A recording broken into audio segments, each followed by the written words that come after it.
Hello and welcome to the Note to File podcast, a collection of interviews, best practices, and candid commentary for clinical research sites. I'm your host, Brad Hightower, founder of Hightower Clinical, a clinical trial site network providing consulting services and end-to-end personalized research infrastructure to physicians with no upfront costs. You can learn more at hightowerclinical.com. If you're enjoying the Note to File podcast, we encourage you to rate, review, and subscribe to the show so we can continue to provide quality content to a larger audience. All show notes, episode transcripts, and contact information can be found at notetofilepodcast.com. Our guest today is Jay Pitts. Jay's the president and CEO of ClinCept, LLC, a research company committed to providing clinical research studies to communities across the Southeastern United States. He has a BS in biology and over 20 years of experience in the healthcare, pharmaceutical, and medical research industries. As owner of ClinCept, Jay values being a trusted resource that provides education on the importance of clinical research to his local community. As a result, he routinely dedicates time to host health fairs, speak to support groups, and collaborate with hospitals, medical clinics, and physician practices. His vision is to incorporate medical research with healthy lifestyles and inspire others to do the same. In this episode, we discuss the importance of community engagement, customer service in clinical trials, and true patient centricity. Without further ado, Jay Pitts. All right, Jay, man, thanks so much for coming on today. Oh, yeah, man. Glad to be here. Awesome. I like to start the show kind of the same with everyone. I like to ask everybody a little bit about their background and kind of how they got into clinical research. I think it's always kind of a fun little story, and I think a lot of people can relate to how people got in through all different means and methods. So tell me a little bit about how you got into clinical research. Yeah. I can imagine, like, you probably hear a lot of cool stories. Mine will probably be one of the lesser cool stories. But, so I started out like everybody else, right? Aspiring to be a clinical researcher. Nobody said that ever. Literally, man, I was in school, I was in college, and I wanted to be a doctor. I wanted to be a medical provider. So I was going around that path, pre-med student, bolstering my resume, all of that good stuff to try to get prepared. And I got into doing some clinical research for research in general to, help bolster my resume, because research always looks good on a pre-med resume. Sure. So at the same time, man, I lost both of my grandmothers due to cancer, and that kind of hit home. And it's an age-old problem, but for me, we've really never dealt with a whole lot of trauma within my family. So my first thought was, like, why? I always think about this. We're so technologically advanced in so many areas, and I feel like in healthcare, we're just kind of lagging or delayed and stuff like that. So I went on a personal medical vendetta, to figure out a cure for this elusive disease. And so I got into it. I started doing a lot of cancer research, and I realized that my heart's desire from that particular point was to be more on the forefront or on the cusp of providing research. So I went on a personal journey to try to figure this thing out, why. And that was important to me, but I know it was important to a lot of families. So basically, man, I forewent the whole medical route, and I decided that, research would be something that I could see myself doing a lot more. I fell in love with it quickly. It was something that I found to be a lot more beneficial and rewarding from a personal setting. And I just felt like I could do more good that way, as opposed to, seeing patients, reviewing their medical history, diagnosing these patients, and, slapping out a prescription. I felt like I could be more impactful by being one of those researchers. Yeah, no, I like that. I mean, I think that's a fair point. I mean, and especially to go back to what you said, I think clinical research is like miles behind where we should be, really. Absolutely. It's crazy to think about how just inefficient and, again, sort of behind the times. I mean, we're still working on paper, a lot with source document. I mean, I still get faxes every day with people's medical history, like that's wild. Like we can move around millions of dollars, in the financial sector, but we can't get medical records without a fax machine. Like what is that? Yeah. Right. It's amazing, man. It's amazing. And what's even sadder is I don't see it progressing at a much more accelerated rate anytime soon. that's what that throws me for a loop, because all these other industries are just taking off and they're kind of running with it, right? So, and then they're emerging. So you have this whole fintech era, you have knowledge in general, and then in healthcare or in the medical field, we're lagging. We're still working with a bunch of the same medications and medicines that we've had for the last 70, 80 years. And what I find interesting with that is a lot of these diseases, they're starting to deviate and they're starting to outsmart these medicines, Right. And so I always feel like we're behind. We're like that donkey chasing the carrot in the healthcare world, and especially clinical research. And it shouldn't be that way. I think we can all agree on that. Yeah. Well, that's why we're here. So tell us a little bit about what you're doing now. Yeah. So I'm here in good old Columbus, Georgia, and let me clarify that's Columbus, Georgia, not Ohio.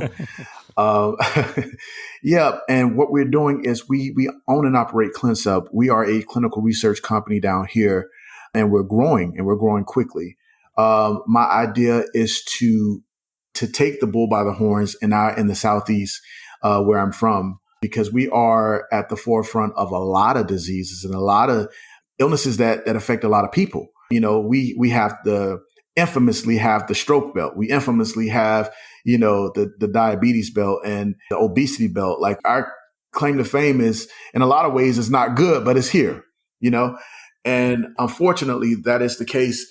And so what we're trying to do is not just be a site that reaches out to sponsors and gets studies and produces studies on their behalf, but we're really trying to do a good job of educating the participants that come in and getting out into our community, and doing a lot of medical education. We do a lot of events. As a matter of fact, we have an event tomorrow, somewhat different. It's a back to school event where we like to give away a bunch of book bags, a couple hundred book bags to K through 12 students.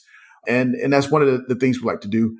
But again, it's just our way of really getting involved in the community and really bringing a social aspect to a for-profit company. That's important to me. Yeah, well, and I think that's ridiculously important. I think oftentimes overlooked is, again, having the trust and engagement of the community that you're in, because that's how, look, how many people don't know about clinical trials or are skeptical or don't trust clinical trials, which is, look, frankly, is perfectly understandable given the history of clinical research. So to be able to actually go out and engage people, educate them on, what clinical research is, why it's so important. I think that's hugely probably overlooked by a lot of research sites. And frankly, even sad to say myself, that's something I think you're, inspiring me to get more out into the community. So I think that's an awesome point. Do you guys operate just a standalone site, or you integrate within clinics? Kind of what's your model look like? So both.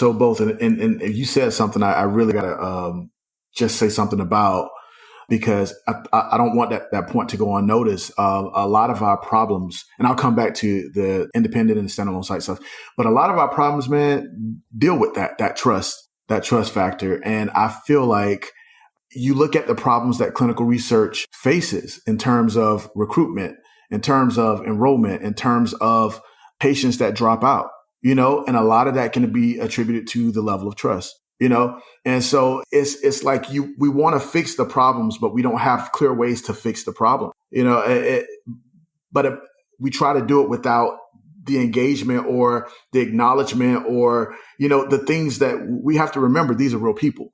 And so for myself, what makes me want to go to a particular restaurant more than others? I probably trust what they're serving me, or I trust that I'm going to get quality service and quality food versus other places. And that keeps me going. That keeps me being a loyal customer. And in our community, especially down south, you hit on some stuff, man. We've experienced quite a bit of stuff. I'm an African-American site owner, and I know that one thing that's impacted us, we're in Columbus, which is literally across the border from Alabama. It's less than 5 minutes. It's literally crossing over a river. But the Tuskegee experiment incident that happened in the early 30s, man, that impacted a lot of people. You talk about hundreds of black men in rural Alabama that went untreated for syphilis by a federal government study. And we wonder why, we're dealing with situations where a lot of minorities or African Americans in general number one, don't like to go to the doctor. Number two, they don't like to participate in clinical research because of that trust. So it's almost a supplemental, I guess, benefit for us to get out into the community. We don't do it because we want to necessarily gain more participants. We do it because, for me, we do it because it's the right thing to do. And one of the supplemental benefits is people see that and they recognize that. And if I can get somebody to come up to me and ask me a question, then I can get them engaged to why clinical research would be a benefit to them. So I just wanted to point that out, man. I think you said some really good stuff.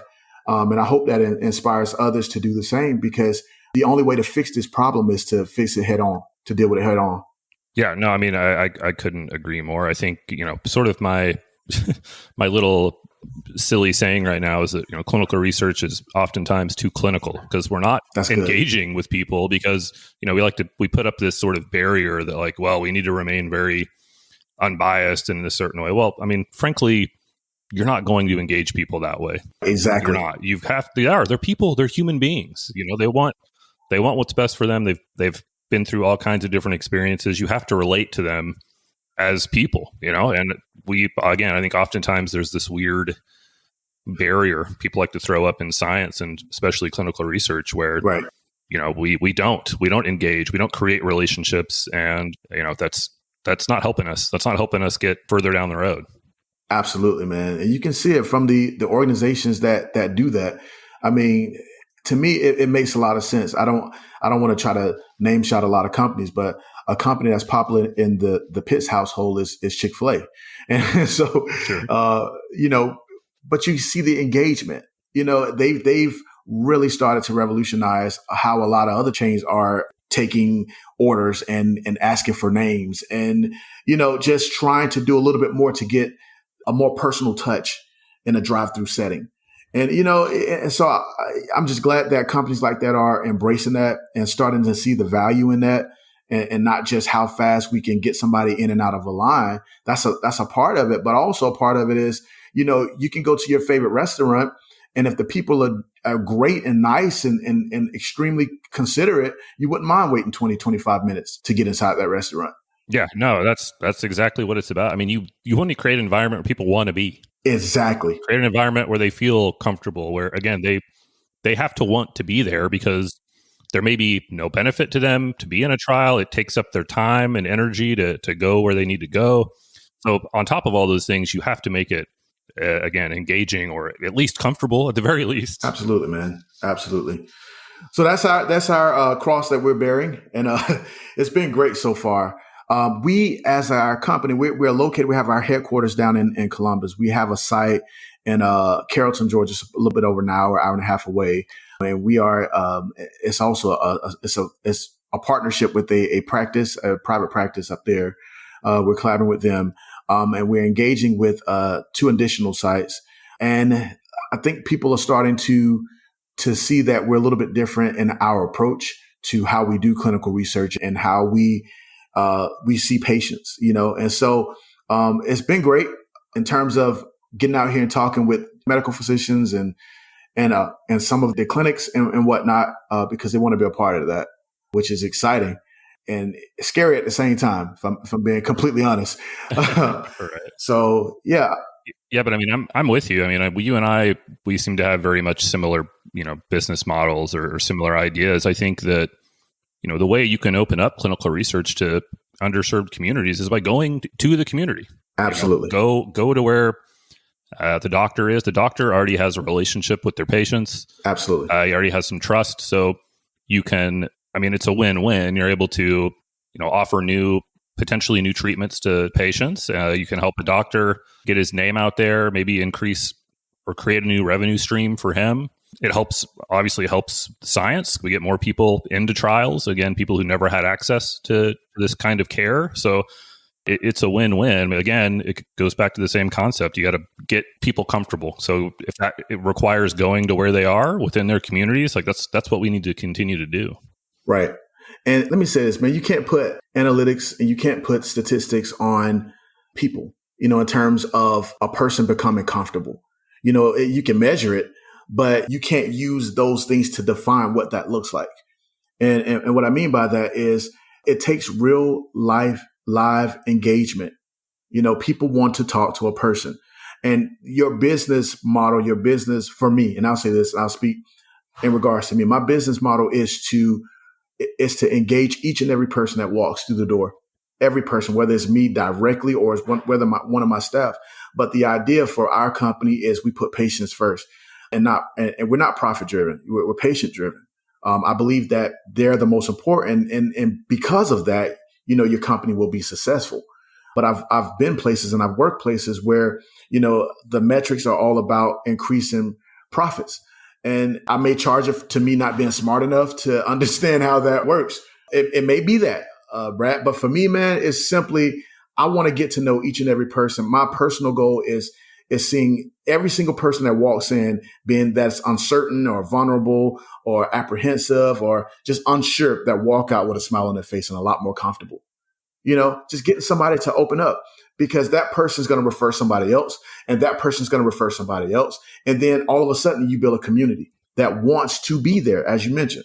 Yeah. And I mean, yeah, that's exactly right. I mean, we see it all the time. Again, we are running a trial, and then they're in here and they see, oh, you guys are doing a migraine trial. Well, my niece has migraines. Let me get that. But that all goes back to creating an environment where that patient wants to be. They feel comfortable. They trust you to refer you or get someone else in your clinic that they, will refer. So that's, again, the irony that you point out, I think, is that if you are more patient driven, you'll be more profitable. Absolutely. So it's not, sort of the tail wags the dog. Don't worry.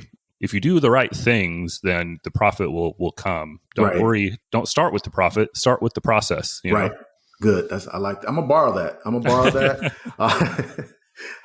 I'll cite you, but I'm going to have it. It's okay. Yeah. So tell me, what's a best practice or something you'd share with other sites? The whole hope here is that we're all engaging each other in the clinical research community. We're all sharing sort of what we do as a best practice. So, I mean, obviously, community engagement sounds like it's a big one for you. Is there anything else specifically? If you had to share one thing with other sites out there, what would it be? Yeah, man. So you hit it on the head. I like to go back and lead with community engagement. I think that says a lot. But I think just being able to be somewhat transparent with these patients.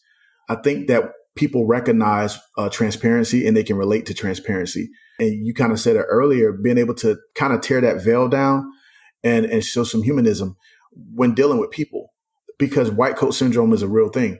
And it's not just doctors, it's anybody from a medical professional. And, and I found out, in my community, in the African-American community, it's a glaring issue, but it affects every community. When you go see a medical professional, there's always some sense of apprehension.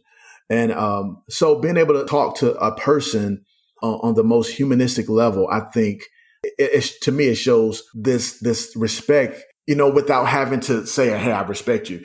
You know what I mean? Like it just says so much. Right. And recognizing that and engaging in conversation just with an individual. I really believe, for me, getting out in the community, touching the community, actually putting hands and feet, being involved.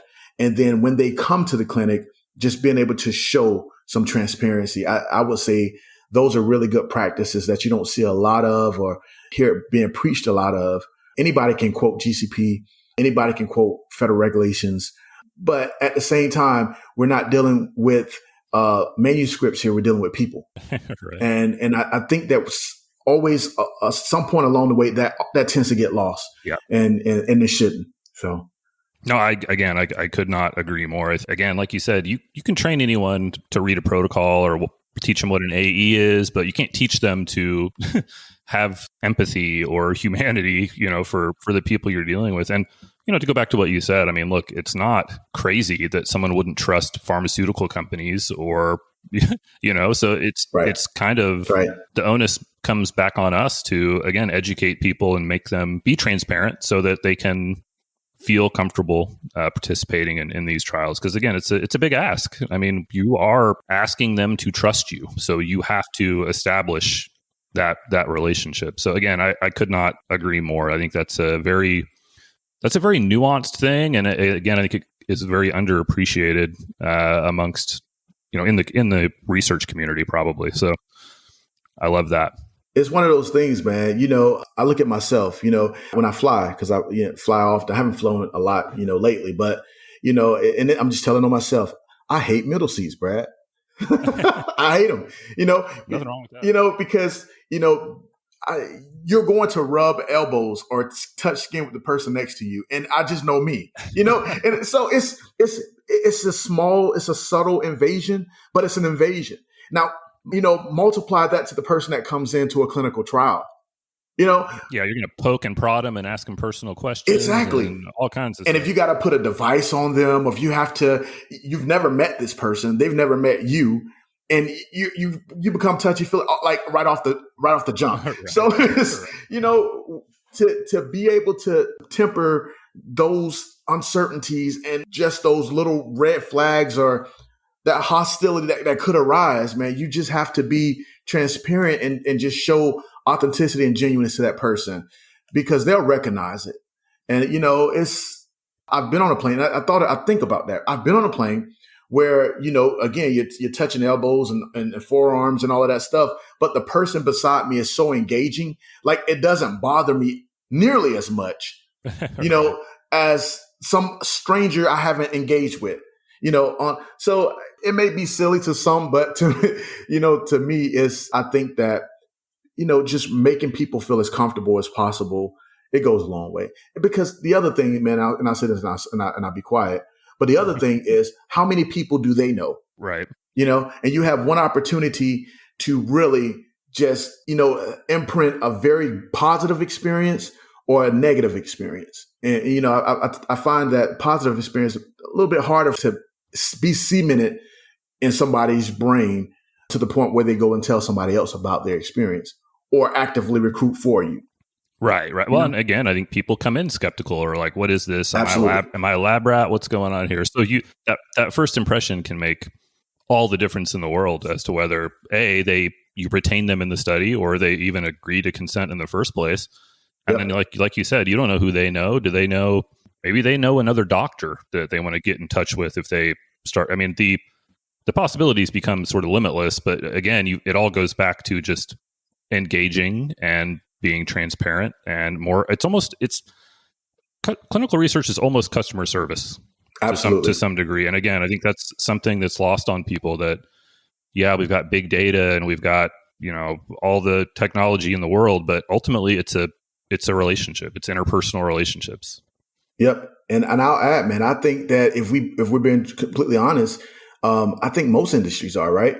Like, if you think about it, even a financial tech company, at some point in time, if I'm subscribing to some type of innovative app or whatever the case, or some type of technology, if it goes awry and I have to call customer service and I'm on hold for an hour and a half, I'm probably not going to be on there much longer, Right. So it's just not forgetting that we're servicing at the end of the day, we're servicing someone else.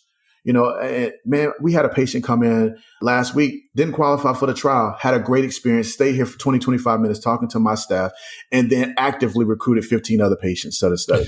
Right. Yeah. Well, it goes back to, like you said, I mean, you can have the greatest product in the world, but if your salesmen are jerks to people, no one's going to buy your product. It doesn't matter because you've already cut yourself out of that opportunity. Absolutely.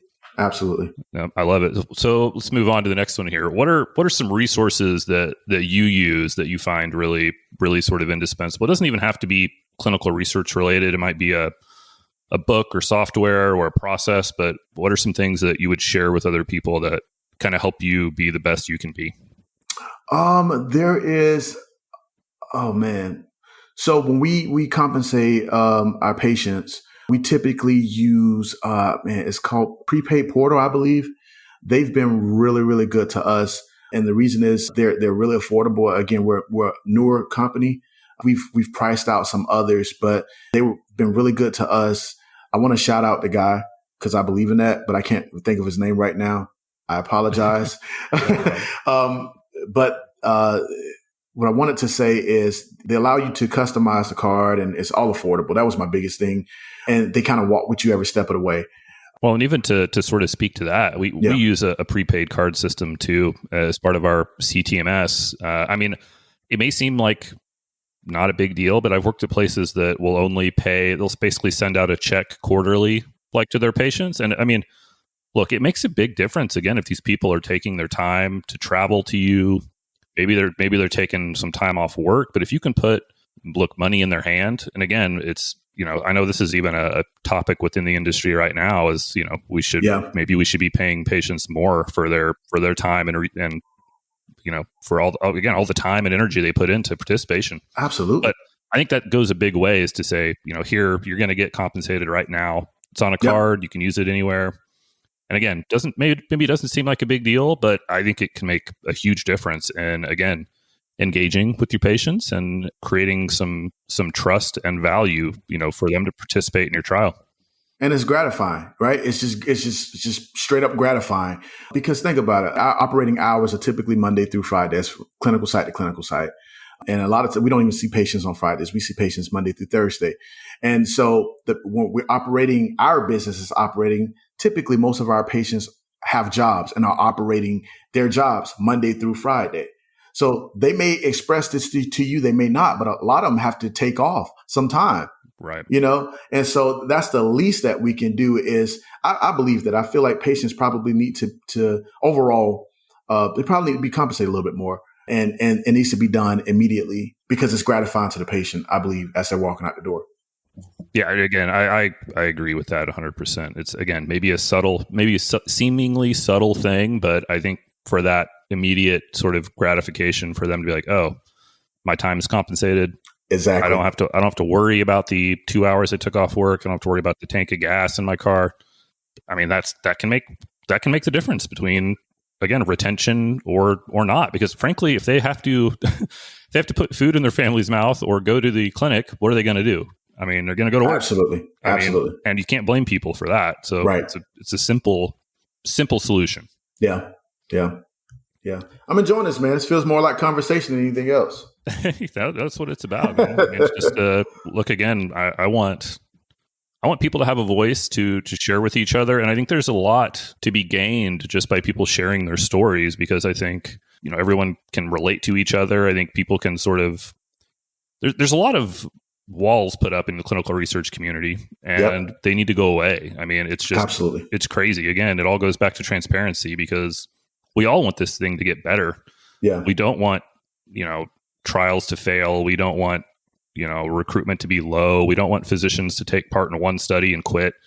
We want buy-in, and that requires everybody being on the same page and being educated. So, I mean, that's what this is about. Just, creating some transparency in the community. So we've talked about that, man, in the past, and I 100% agree.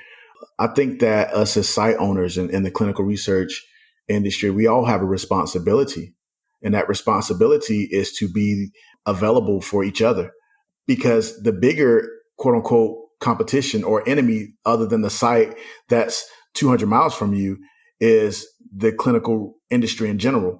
And being able to talk to the sponsors, to negotiate, to get on the same page, to increase the value of clinical sites. And so if we're constantly at war with one another or not being as transparent, then you're not doing yourself a service. You're not doing anybody else a service, including yourself. And so, there is a lot of nuances that occur that unspoken that probably need to be addressed. Yeah. And so I love that. So I think, honestly, I think these are some future podcast episodes where you're spitting out right now, because I mean, look, just to go back to even that simple thing of negotiating budgets, like, I mean, how crazy is it? It doesn't matter how well you negotiate a budget. You end up doing work that you're not compensated for as a site. Absolutely. You end up leaving something on the table. These people will pay you maybe once a quarter. Maybe they don't even tell you what they're paying you for. Maybe they don't tell you what the trigger is that even gets you your payment. Yeah. There's just weird stuff that's not clear or not transparent between sites, and but you expect a site to be available at all times and to be constantly working on your study as priority number one. So it's wild. It's wild. Again, I don't see how, I mean, certainly other industries don't operate this way, right? Like, absolutely. It blows my mind, but those are the, trials of being a site manager. It all comes with the territory, but hopefully those things continue to get better. But I think those are things that need to be addressed, more publicly. Absolutely. So actually, I love that you said that, and this has already given me like 5 more ideas for more episodes we can do together. I like that. I love it, man. It's good stuff. Well, awesome. Well, tell me, where can people find you online, man? My wife should be here for this part. So I will start off with the website is ClinCept.org, and ClinCept is ClinCep as in Paul, T as in Thomas, .org. I know that we're on Facebook. I know that we're on LinkedIn. I don't really do a lot of the social media, digital stuff, because frankly, I suck at it. And I just don't find it fun, to be perfectly honest. So she loves it. She's very good at it. But those are the ones that I can spit off the top of my head. Man, we also do a lot of community stuff. And so from time to time, you may see us. You can probably find us on Eventbrite doing something where we're saying, hey, come to this event or come to the such and such. And it's just our way of trying to be out, in our community. Yeah, I love that. So I'll make sure that we get all your contact info on the notetofilepodcast.com website. It'll be in our episode transcript there. Dude, I want to thank you so much for coming on. And man. We'll set up some more. I think there's some, we touched just barely on some sort of real relevant site issues that I think affect the whole industry that would be better illuminated through a series of podcasts. So I like that. I appreciate you helping me do my job better. Yeah, man. And just a shout out to you. I appreciate you because I just happened to find you, and that first conversation that we talked, I found you on LinkedIn, and that first conversation that we talked, man, it was awesome. And I knew that, we were much aligned in a lot of areas in our philosophy and our business models and our approach to the industry. And, I just pray blessings, man, on your podcast and where you're headed. No, I appreciate that. But I agree, man. There's a lot of us out there. It's just a matter of putting the pieces all together and getting everybody in touch, again, so we can be, there's more strength in numbers, Yes, sir. All right, Jay, thanks for coming on, man. And we'll talk to you next time. Enjoy this. Have a good one, man. Thank you for listening to the Note to File podcast. All show notes, episode transcripts, and contact information can be found at notetofilepodcast.com. And again, please don't forget to rate, review, and subscribe. Thanks again for listening.